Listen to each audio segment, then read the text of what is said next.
Hello friends, welcome back to another exciting episode of On Location. I'm your host, Zara Durrani. I am truly excited to bring you the conversation with today's guest. He's an actor, director, writer, and legendary figure in television history, best known for his role as the enigmatic cigarette-smoking man on The X-Files. You guessed it right, I'm talking about none other than William B. Davis. William has had an incredible career spanning decades in film, television, and theater. But beyond his iconic performances, he's also an accomplished author and educator. Today, we'll be diving into his books, Where There's Smoke, and on acting and life, as well as his latest project, a masterclass that brings his expertise to a new generation of actors. We'll talk about storytelling, his experience on The X-Files, and the wisdom he's gathered over the years. So let's get into it. Welcome back to another exciting and inspiring episode of On Location Vancouver, brought to you with the support of TELUS STORYHIVE. Well, what an exciting day. I've been sharing on my Instagram stories some little sound bites, keeping it a little secret, about an exciting guest we've had the pleasure of joining us today. I've been familiar of him and his work since my teens, even before I moved to Canada. As you know, the legendary William B. Davis. He's an actor, director, and of course, an acting coach and an author. We're going to jump into his career, discuss his journey, as well as his books and his teachings. It is such an honor. Like, I am so delighted. I feel the little girl inside of me who used to watch The X-Files back in the day and get a little bit scared watching him, like his performance. The little girl inside of me, the teenager, is just screaming and fangirling right now. William, what an honor. Thank you so much for joining us. Thank you for having me. It's a pleasure to be here. Thank you. Nice to meet fans from Pakistan. Yes, of course. And, you know, I did a little bit of diving into some of the past interviews that you've done.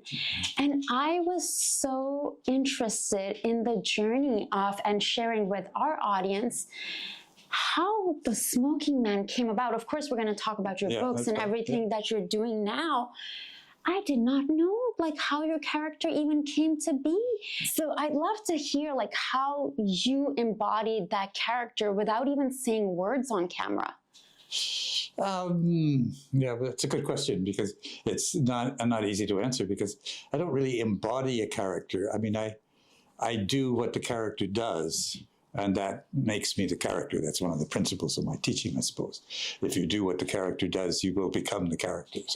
So the first episode that I did on X-Files, it was, I had just auditioned for this small part with just 3 lines. I didn't get the part with 3 lines. I got this part with no lines. Well, what the heck. Anyway, so I did a role on the pilot with no lines. And all I had to do really was to look, I don't want to say sinister, but curiously, who am I? What am I doing here? You know, and I remember that first episode. They're interviewing Scully in front of the FBI superintendent or whoever it was, and I'm standing beside this this filing cabinet with my hands at my side and feeling kind of stupid, you know, just. So then I thought, well, what would I do? This was me. So I looked, this filing cabinet was about elbow height. And I had a cigarette, of course, because I was called a cigarette smoking man. So I leaned on that, crossed my legs, and smoked. And there's a trading card for that now, that very picture. And that kind of set a tone that gave me a kind of superiority, I suppose, and a puzzling look, and that's sort of how it started. I didn't know if anything was going to happen after that. I thought it was just maybe a one-off, and I don't think Chris Carter knew if anything was going to happen. But they got kind of intrigued, and fans started to get interested, and so they gave me a little more, and fans got more interested, and then I did in the second scene. I did a big scene with Mulder, and that was kind of interesting, and then. Jillian got pregnant. So here was a problem for the storyline. She's going to have to go away. Where's she going to go? she's going to be kidnapped by aliens. Who could be responsible for that? The cigarette smoking man. And then the whole mythology sequence, right, really began to open up, and the whole storyline developed that had not been planned, but came out of what we were doing. I mean, part of the magic of the show, I think, was that because there was no Bible at the beginning to say what's supposed to happen, it could respond to what was working well. Obviously, your career is of acting, directing, and writing. It spans over several decades, and today we're going to be talking about your books. Quite a few decades. Yeah. Yes. So these books, I love both of these covers. Where There's Smoke, right over here, Musings of a Cigarette Smoking Man. We're going to be talking about this book as well as acting. Like, it is remarkable, your teaching. Like, I'd love to hear your experience, what it's like. You know, William B. Davis School used to be just down the street from me. Yeah, that's right. Yeah. And now, you know, you're still teaching. You have your master class on YouTube. Share with our audience, you know, for aspiring actors or perhaps fans of yours who want to come and study with you. Well, yeah, I mean, I've been teaching acting for a very long time, and I was at one point I was the artistic director of the English section of the National Theatre School of Canada, and so I have quite a long background in the teaching of acting, as well as in directing and in acting, of course. So what we're doing now, I have this workshop with a fairly small group, and we're developing videos that we're posting on YouTube. So I kind of think it's it's intriguing, really, because when I started in the world of actor training, we believed it took 3 years to train an actor. That's what you worked at the National Theatre School as a student for 3 years full time, and then you were maybe qualified to become an actor. Now you look at a few tips on YouTube, and you figure you're an actor. You know, it's not quite as simple as that, but we can do a lot with our small tips and our zeroing in on a particular issues that come up for actors. I mean, I call it tricks, traps, and techniques. At least that's one of the sections in my book, because there are a whole lot of things that are thrown up in front of an actor that, in a way, block you from really being creative. Not least of which is the fact that every time I say this line, somebody else says that line. Yeah. Every time. Nothing new happens. So it becomes automatic very easily that when I say this, you say that, and then I say this, you say that. And then the whole thing shifts to automatic in your brain, which is a different section of the brain than real life, and everything goes flat. So how do you keep it fresh? How do you not anticipate what's going to happen? So there's just an endless number of these things, and I have some provocative ideas of how to deal with them, which are in the book and on the videos. Very excited. What advice would you have for someone like in Vancouver today, putting things on tape? I'd love to hear your thoughts. Well, I mean, as I say, one of the chapters in the book is headed "Don't Learn Your Lines," and Bob Goodwin, who was a producer on X-Files, introduced the launching of that book, and he particularly looked at that section and said, "What do you mean, don't learn your lines?" Because they had a lot of trouble, I'm speaking out of turn, with Gillian in the early years because she didn't know her lines. But my point is not that you shouldn't know your lines. You need to know your lines. But if you learn them the way you might learn something in school, by memorizing it, you'll be distracted by the memory work, and you won't be putting yourself in the situation that you're supposed to be in. Yeah. So what I advise people to do is, once they have just even the vaguest familiarity of the text, especially at an audition, then cover up your own lines, see what's said before you, and think about what you want to say. And you'll eventually peek and see what you actually do say, and it won't be what you wanted to say, probably. But what's the difference? what would make you want to say that instead of what you wanted to say? And that becomes your homework. That becomes how you develop your backstory, how you find out what's going on, what you want. And you work your way through a script in that kind of putting yourself in it and imagining you're there and imagining what you would want to do and trying to adjust what you want to do with what you actually do. And then when you come to do it, instead of anticipating what's being said, instead of knowing that they're going to say that to you, you actually don't know. You really don't remember what they're going to say. So then you're listening. Then you have to listen or you won't know what to say. Yeah. And then it's fresh when you hear it. And then that gives you energy and then gives you a spark. I feel like in watching, like, it's been a long time since I've seen, but I was watching a few clips, but I have to say I find it really phenomenal. Like, especially, I grew up in Pakistan, so I learned English by watching English movies like TNT, right. Like, you know, classic black and whites, and even like where there was no dialogue. So that was the only entertainment that we had, or like Bollywood films or cartoons. But I learned English by watching these old Hollywood movies. Watching your performance on the X-Files, the reason why it stands out so much to me is because so much is said in body language and the air that was like around you. And so I'd love to hear, as a performer, like, you know, how you prepared for like the first day when you were on set for X-Files. Well, the first day was I mean, it's hard to even compare it with the first day, because the first day I knew nothing. I mean, I knew nothing of what they planned. So I just had to create my own world.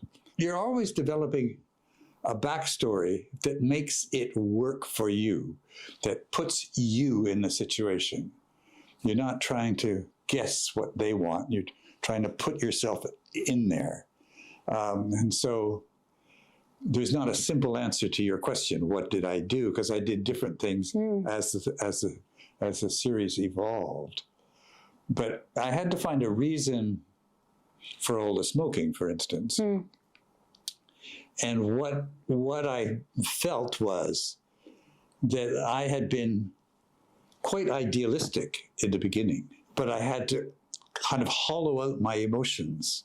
And the smoking was a way of just deadening what I might otherwise feel, any kind of empathy, or so that it allowed me to do what I had to do. So things like that. Did you always know you wanted to be a performer since you were like 5 or 8 or 10? Like, how did you jump into performing? Well, I did. I jumped into performing when I was quite young. My cousins ran a summer theater company. They were half a generation older than I am. And so they ran this summer theater company in Ontario. And as it happens, they rehearsed in our basement in Toronto. So when they needed a young boy, they needed someone for a play called Portrait in Black. They needed a boy of about 10 or 11. And I was convenient. Here, you do it. I was a good reader, so I was fairly, a good oral reader. So I was partly capable as far as they knew. But anyway, so I did plays with them when I was young. And finally I went to the University of Toronto, and that's where, I got to know Donald Sutherland and various other Canadian actors who've become quite famous. But it was when I was there that I was doing some acting, but someone came along and said they wanted help directing a play. So I said, okay, sure, why don't I do that? And then he lost interest, and I ended up directing it myself. And it was a big success, and then people wanted me to direct, and I started directing more and more and more. It was about 20 years where I was directing in rep in England. I was teaching acting in Canada and Britain. And it was kind of almost accidental that I drifted back to acting. I started doing some classes, again, with the idea of learning more about what the actor does, that I started. So then it seemed like, well, I have some skills at acting. I've learned something over the years. So I got an agent and decided to just flesh out my income. And then one thing led to another, led to another, and led to another. And then I became an actor when I was in my 50s. Let's talk a bit about your book, because I'm sure a lot of local actors can learn from you. You know, you've had obviously not just this one iconic character, but you have like close to 140 plus, like that we see on IMDb, roles. But of course, the radio stuff, the directing, you have this decades-long experience. In this book, you talk about your philosophy on acting. How would you say has your approach to acting evolved over the years? And I'm also curious about someone watching out there. How do they contact you as well if they want to work with you? Okay, a few questions there. Yeah. So the book, I'm really, I guess, focusing on the second book now. It's on acting and life. The first one is more of a personal memoir. This is two parts. I actually copied Stephen King's format. And the first half is really a professional biography of how I came to learn about acting, how I got exposed to it. And the second section is really what I think I know about acting. People who've read it really, have really recommended. Brian Cox recommended it, and my favorite acting teachers have recommended it. David Duchovny recommended, and people find it really gives them a lift in terms of a way of working as an actor that makes sense. That is logical. It's something you can do. It's not boogie woogie. It's practical, and yet it gets you there. You've trained and mentored many actors. What's one lesson you always emphasize to your students? Off the top of my head, I would say don't memorize your lines. Because you want, actually you can use the word inhabit if you like. Well, here's I don't know if this really answers your question, but it's a way to explain what I do as a teacher. When we were kids, teenagers, roughly, and we were at the summer cottage in the summer, my mother would give us one day where we could do anything we liked. Didn't have any rules. We could do whatever, as long as it was safe, we could do anything we liked. So we looked forward to that day all summer. It was a day we could do whatever we like. And on that day, we had a great day. And we did almost exactly the same things we did every other day. But the point was, we did what we wanted to do, not what someone told us to do. And that's what you want to feel when you go into a scene, when you go into an act, that you're doing exactly what you want to do. You want to say these lines, not because they're the ones that were written, but because you want to. And you want to say them the way you want to say them, not because the director told you, say it louder or say it this way, but just because it's what you want to do. And so the work, and a lot of it is your homework, is coming to the point where that is what you want to do. Memorizing your lines, sometimes you could do it. People do it. But then you have to overcome the fact that you did it, because you don't want to be saying your lines because you memorized them. And they sound so bland. Yes, exactly. Yeah. Right. And I can see that even when I'm putting things on tape, and it's just like you're reaching for what was the word again? Especially when it's the scientific and technical mumbo jumbo, yes, exactly. When it's the, when you have to, for the doctor shows and like in Vancouver, or like the really long, I honestly have so much respect for folks who work on the ER type shows and all the diseases and the words and the names, and it's wow. You don't have to know what they really mean. You just have to know what you think they mean. So that makes it a little simpler. But I played a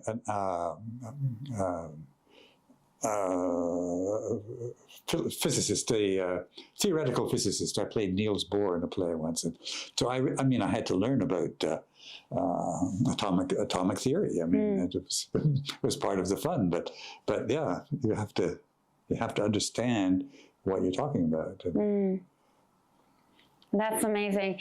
Have you ever had a day on set, William, whether you worked with someone or the work you did, that you're like, aha, like everything makes sense. Like all the, I'm sure with your career, you've had many moments that are like, pinch me, like everything is perfect. Like, the feeling of like rainbows, then the birds are singing, and it's the perfect blue sky, like from the AD, the way they welcome you, to the catering, to the camera crew or director, like everything is gelling, and you're like, this is my life. Like, wow, if I can bottle this up right now and drink this every day. Like, have you had moments like this and that are like a few days that stand out for you when you look back at your career? Funnily, I think I'd be more inclined to find days like that in the theater than in film and television. There's so much in film and television that is part of the structure of making it. Yeah. I sometimes say that the difference between acting for film and acting for the theater is in acting for theater, you're performing; acting for film, you're manufacturing. You're making bits of film that they'll put together into a whole. But when you're in the theater, you're creating the whole thing. So, I mean, I couldn't point to a particular instance of what you say, but certainly there have been times that, you just feel everything is falling into place as you want it to. Yeah. Now let's talk a bit about the masterclass, which we did talk about in the YouTube videos. How often can we expect to see these videos? We're putting out 2 videos a week, usually on Wednesday and Friday. Okay. And we'll be doing that for quite a while because we've got quite an inventory backed up of things we're putting together. So. And that is just on YouTube or on the website as well, or both? No, that's on YouTube only. Okay. Yeah. And you can get the link off the website to take you to it. Great, yeah. And we'll share that. What inspired you to create this master class? Well, it's interesting. It was kind of my wife pushed it because my wife is a boxer. And she has been so influenced by this boxing coach in Russia called Frolov. And she's watched hundreds of videos and whatever. And she's found it a great way to learn. So she knows that I have lots of stuff to offer. And so she thought, let's see what happens if we offer them in this way. And it blended with what I was doing, because I was teaching at Van Arts and really, really getting excited about getting back to teaching, and then finding that my methodology had matured quite significantly, and my ability to communicate it had matured. And so we were getting results and able to do things that maybe I didn't do as a teacher, 20 years ago. So putting those 2 things together has been exciting to do. If you could share with our audience before I let you go, you've had decades-long experience in the industry, not just as a performer, but as a director, and of course now teacher, coach, and you've written these books. What do you hope your legacy will be? It's an interesting question. Yes. I mean, I think I've found a way of working as an actor that is in significant ways different from most of the acting coaches that I have dealt with or read about or whatever. So I think that's a useful technique. And I'd be happy to see that more, see that expanded. But I don't know about legacy. It's kind of worrying that when people die, if you like, they literally disappear. I mean, and there's like whole worlds that I know, especially in Canada and especially in the theater, that not too many people know.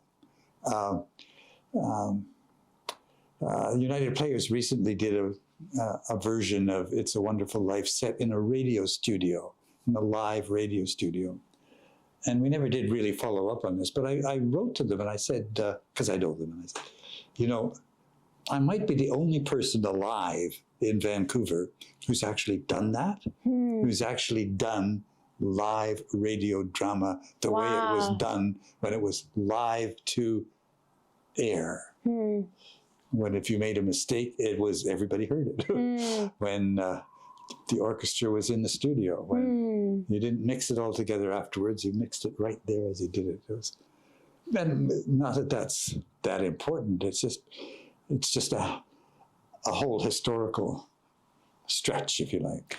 A different level of performing. Yeah. And, I think even when I hear your voice, to be honest, and I was listening to it even in your interviews, it's got a bit of a tone, and I can hear that, I can see, that you come from that theater background. Yeah. For me, for someone like me, I feel the voice part when it comes to performing, because there's something when I become a character, somehow my voice gets really high, and I have to work really hard on just grounding myself. So I'm always listening to people's voice. And I feel like one of the notes I always get is, to being in the body instead of just from up here. There's some very good voice teachers in Vancouver. So you could look for some voice training. Yeah. Well, it's what an honor having you here, William. It's a pleasure. Thank you for joining us. And, as my little Loki lies down here and Lily in the other room meowing a few times, hope you guys didn't hear that too much. On this beautiful day in Vancouver, we're so honored to have the legendary William B. Davis join us today. William, thank you so much for being so generous with your time. Thank you all for watching. Thanks for tuning in. Until next time, I'm your host, Zara Durrani, and you're watching On Location, Vancouver. Well, what an insightful conversation today with William B. Davis. From his time on The X-Files to his passion for writing and teaching, it's clear that his impact on the entertainment industry goes far beyond one legendary character. I do have to tell you, the little girl inside of me is fangirling and screaming with joy. Never did I imagine watching this character on one of my favorite shows as a teenager that I'd get the opportunity to sit down with him one day. If you're an aspiring actor or just a fan of great storytelling, be sure to check out his books, Where There's Smoke, and On Acting in Life, as well as his masterclass and YouTube videos. Thank you all for tuning in. Until next time, I'm your host, Zara Durrani, and I'll catch you on Location Vancouver, brought to you with the support of TELUS STORYHIVE.